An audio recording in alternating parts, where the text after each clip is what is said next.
Como todos os nossos eventos, sempre iniciamos agradecendo a Deus, nosso Pai, pelo fôlego de vida, pela oportunidade de mais um dia e de mais um evento a ser realizado na nossa escola Cecília Meireles. Feito isso, vamos hoje, o grupo de teatro Cecília Meireles, apresentar a vocês o verdadeiro sentido da Páscoa. Comemora-se em todo o mundo a Semana Santa nesta semana. Jesus Cristo. Os seus últimos dias de vida na história vão ser relatados aqui no Teatro Cecília Meireles. Vocês meninos que gostam de história, que ouvem o tio contar história toda segunda-feira, vamos prestar bastante atenção para que vocês possam entender. Vamos lá?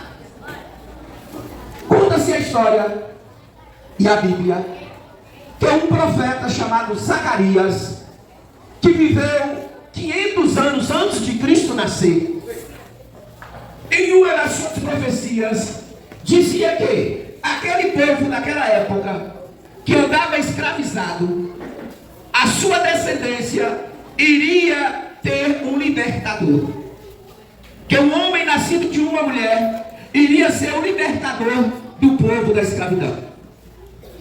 E o tempo se passou e o profeta Zacarias não viu cumprir a sua profecia, porque 500 anos depois nasce Jesus Cristo.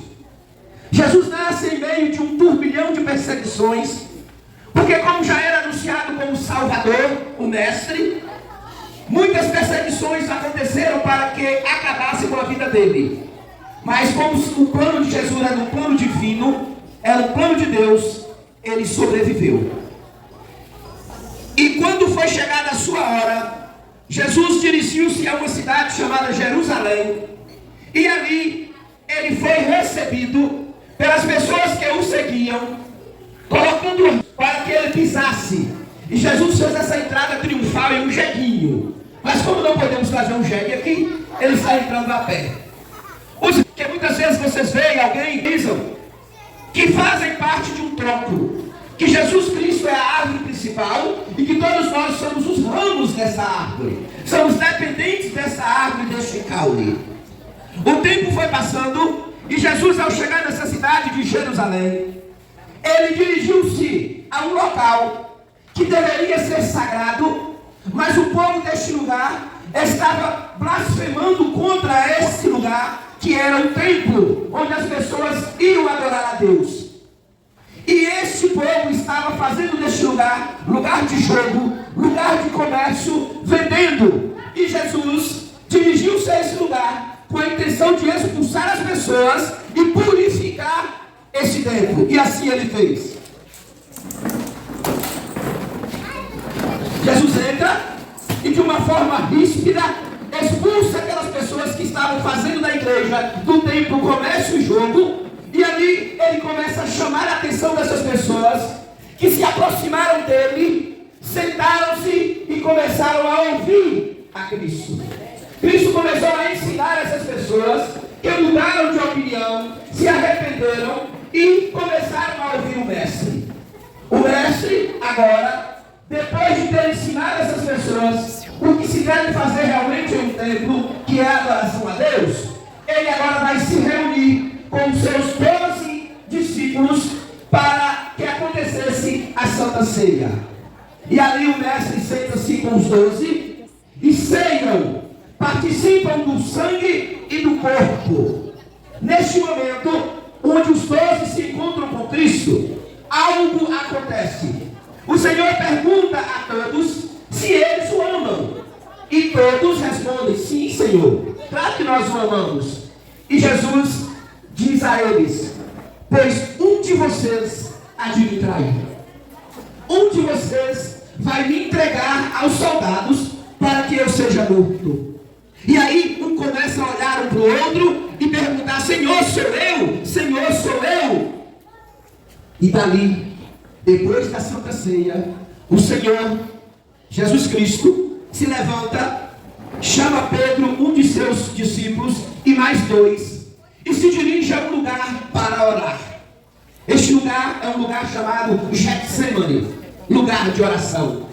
Ali os 3 discípulos ficam próximos e Jesus vai ao final fazer uma oração.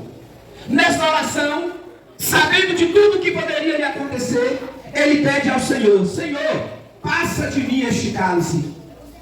Mas se o Senhor vê que eu tenho que passar por isso, que faça a sua vontade. E assim, Jesus se levanta. E quando Jesus se levanta, eis que aquele que o trairia já estava a caminho. Vocês sabem quem foi que traiu Jesus? Quem? Judas. E olha que Judas era um dos discípulos, um dos 12. E de repente vem Judas com algumas pessoas armadas de espada, de facão, pau.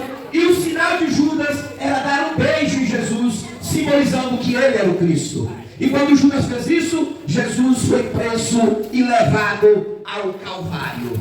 Calvário era um lugar onde a pena máxima era cumprida. E a pena máxima naquela época era a crucificação. E ali Jesus foi crucificado. Prenderam, maltrataram, bateram em Jesus pelas ruas antes de levá-lo à cruz. A surra que Jesus levava era de cintas, e na ponta dessas cintas tinha osso de carneiro. Quando o chicote batia, o osso de carneiro entrava em sua pele, e quando puxava, rasgava a pele, rasgava a carne.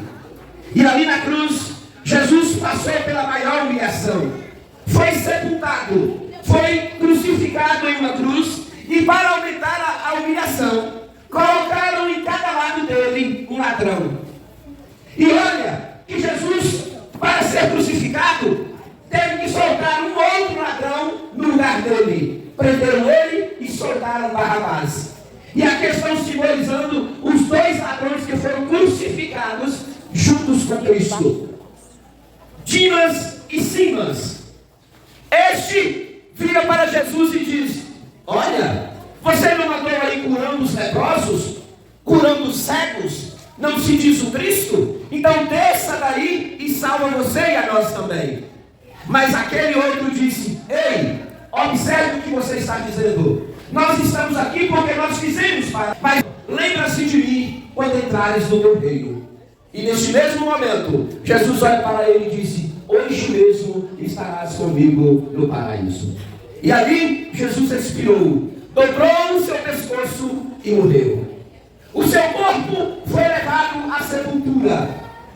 O túmulo de Jesus, que ficava em determinado lugar, recebeu o seu corpo. Só que uma coisa surpreendente aconteceu. Jesus, como o povo já dizia que ele iria ressuscitar, os comandantes colocaram guardas no túmulo, ficando com medo de que roubassem o corpo de Jesus e depois se espalhassem que ele havia ressuscitado. E 3 dias depois, 2 mulheres, Maria Madalena e uma outra Maria, foram até o túmulo de Jesus para visitar. Mas para a felicidade das duas e felicidade da nação, o túmulo estava assim, vazio. O túmulo vazio simboliza que Cristo ressuscitou ao 3º dia. E a sua ressurreição garante ao povo da época, garante a nós hoje, a esperança de um dia termos a vida eterna. Graças ao seu ressuscitamento. Porque a ressurreição de Cristo é a esperança de todos nós. Espero que vocês tenham compreendido o verdadeiro sentido da Semana Santa da Páscoa.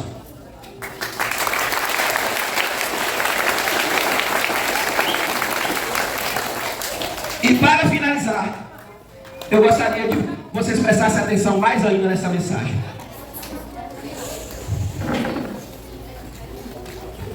O homem, quando foi criado, ele foi criado puro. Mas por conta da desobediência, por conta da vontade de querer sempre mais, o homem pecou. E daí para cá, o homem passou a querer ter sempre mais. Sempre a busca da felicidade incontrolável. E aí o homem construiu uma casinha. Mas a família foi crescendo, crescendo, e o homem, passando a ter família maior, não quis mais ter só uma casinha pequena. Almejou ter uma casa maior, e aí cresceu mais a sua casa. O homem agora morando em uma casa maior, a ambição de querer ter mais, decidiu então correr o mundo, passear, fazer viagens. E assim o homem planeja e de repente faz uma viagem e na sua viagem ele usa o avião. Cria um avião para fazer os seus passeios. Quando o homem conhece novas pessoas em suas viagens, ele descobre que ele precisa tirar de si alguns defeitos. O defeito da inveja, o defeito da arrogância. E aí ele começa a cortar esses defeitos, a tirar esses defeitos em busca de tranquilidade, em busca de paz. Mas infelizmente o homem continua sem paz, sem tranquilidade. Daí ele, numa seta, olha para o céu. E ele começa a perceber que só lá de cima o homem consegue encontrar tranquilidade. Só depositando a sua confiança em Deus. O homem entende que Deus é a solução para os seus problemas. E Deus, demonstrando ao homem o seu amor infinito, ainda enviou para morrer na cruz o seu Filho Jesus Cristo, para morrer por todos nós. Então o homem agora, crendo em Deus, aceitando a morte de Cristo como seu Salvador, o homem está preparado para carregar a sua cruz. O homem, Deus e Cristo. Que tenham todos uma boa tarde e um bom feriado de Semana Santa.